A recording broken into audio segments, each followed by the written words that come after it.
2018 marca o ano em que eu larguei a minha vida de executivo e fui candidato pela primeira vez a um cargo público, a deputado federal. E é muita história para contar. Algumas eu só vou poder contar daqui a uns 20 ou 30 anos, porque vão dar muito o que falar. Nesse momento também, não sei se é a hora de contar a história, não. Não.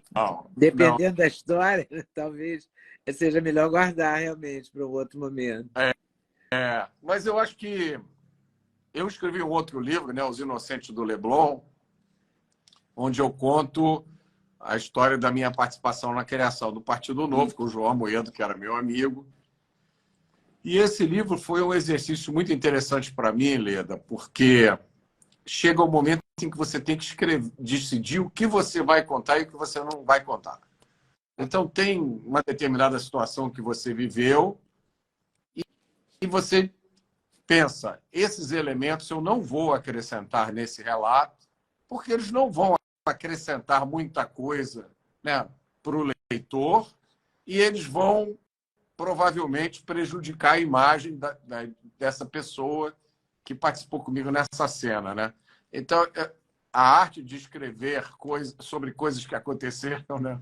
Esses escritos meio autobiográficos têm isso.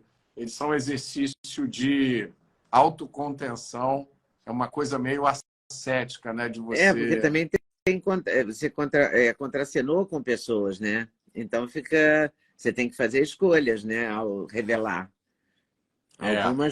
Algumas vão gostar e outras vão detestar. Né? Pois é. Eu evito ao máximo queimar pontes.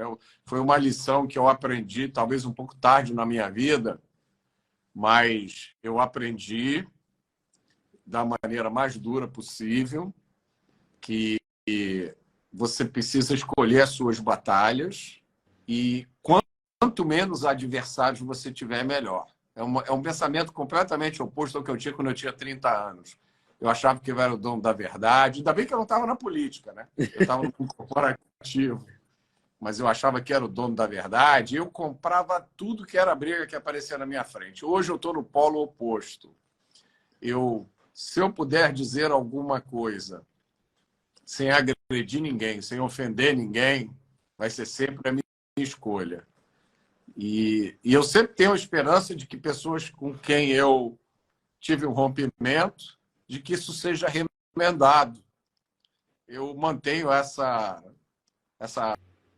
esperança na boa-fé das pessoas, o que no mundo político exige um exercício permanente de generosidade, né? Mas eu acho que Você tem vontade de reatar amizades rompidas, né, nesse caminhar político? Tem.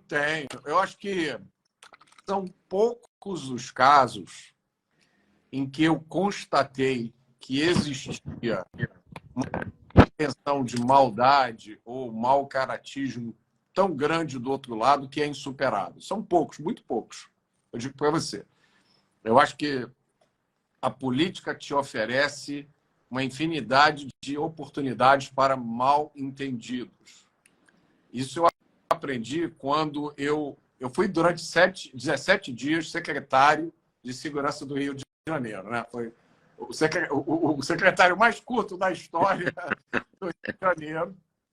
Também é um carguinho que eu vou te contar, é um cargo um 17 perigosíssimo.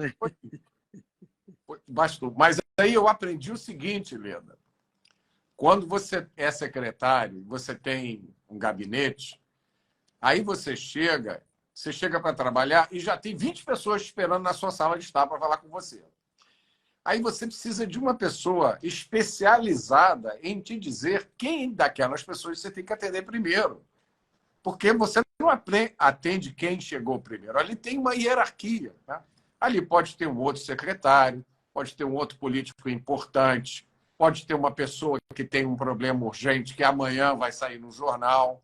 Então, a política é cheia de oportunidades para mal entendido. Eu me lembro, olha só que coisa curiosa. E você tinha essa pessoa nesses 17 dias? Tinha, graças a Deus, tinha.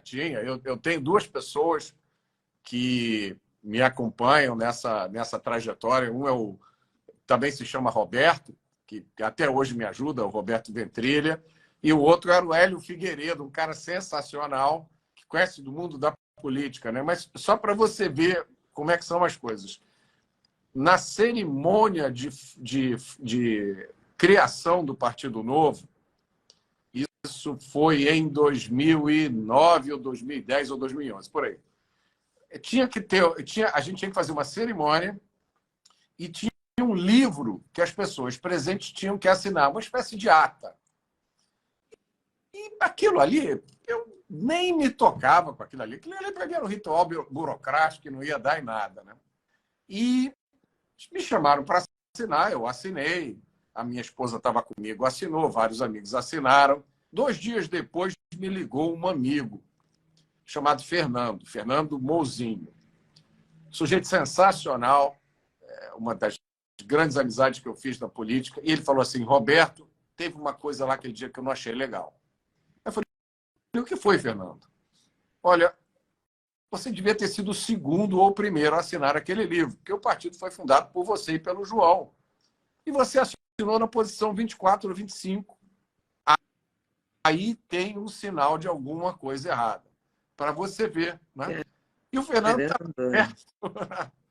O Fernando estava certo. Então, a política é cheia desses pequenos gestos, né, de oportunidades para você ou construir grandes amizades, e eu fiz muitas na política, ou então criar, por causa de coisas simples, mal entendidos. Mas já nasceu torto, então, né? Já era um sinal, né? Já era um sinal, mas eu nunca vivi essa experiência, mas pelas pessoas que viveram e que me contam, é como aquele casamento que começa a dar errado, e aí você desculpa aquilo, né? Você perdoa aquilo, acontece uma coisa mais grave, você finge que não vê, e você sempre procura criar para você uma narrativa para justificar coisas que vão acontecendo. E isso culminou acabou, quando eu despertei, eu descobri que o João tinha firme intenção de que eu saísse do partido, que não tinha espaço mais para mim. Ele via aquilo ali como um projeto pessoal dele, e aí não me restou alternativa a não ser sair. Isso é uma história comum na política, né? A vaidade é uma armadilha sempre presente na política. Né? E na história dele, ela se repetiu até a exaustão, né? Hoje o Brasil todo sabe, mas quando isso aconteceu, Leda, foi em 2016, eu provavelmente, eu acho que eu fui a primeira pessoa a ser cancelada publicamente, porque os dirigentes do Novo, naquela época, criaram uma narrativa de que eu tinha saído porque eu queria ser uma estrela, que eu queria ter o protagonismo, e eu fui muito atacado na época nas redes sociais. Eu conto isso no meu livro, né, Os Inocentes do Leblon. A minha família foi atacada, saíram espalhando boatos a meu respeito. Foi um momento muito difícil para mim, porque eu tinha dedicado, você vê, desde 2009 até 2016, boa parte da minha vida era falar do Partido Novo. Eu viajava pelo Brasil inteiro. Foi a parte boa. Hoje eu conheço gente do Rio Grande do Sul ao Amazonas. E eu acho que é uma das grandes experiências da vida você entrar num projeto movido a idealismo, sabe? Não tem preço essa experiência. Foi uma coisa que me marcou profundamente. Deveria ter me feito um cético, né, em relação à política, mas não fez. Eu não sei nem articular para você por quê, mas...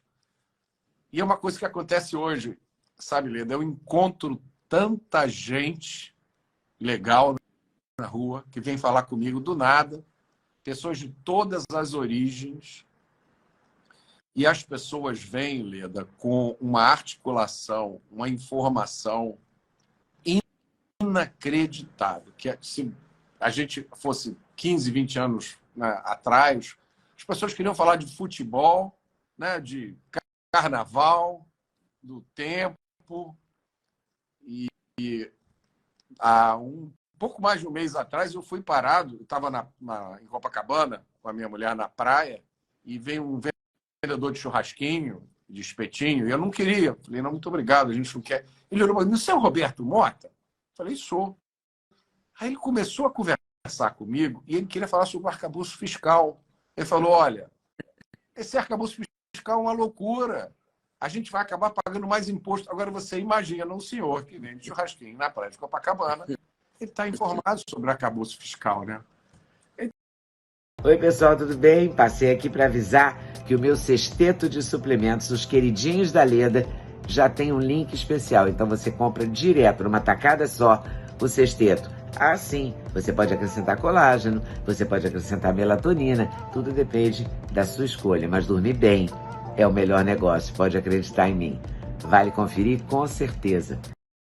Gostou do corte que você acabou de ver? Vale a pena conferir com certeza, né? Então vai conferir muitos outros cortes no canal de cortes Leda Nagli. É claro que a entrevista completa você vai conferir no YouTube Leda Nagli, canal Leda Nagli do YouTube, você não pode perder de jeito nenhum.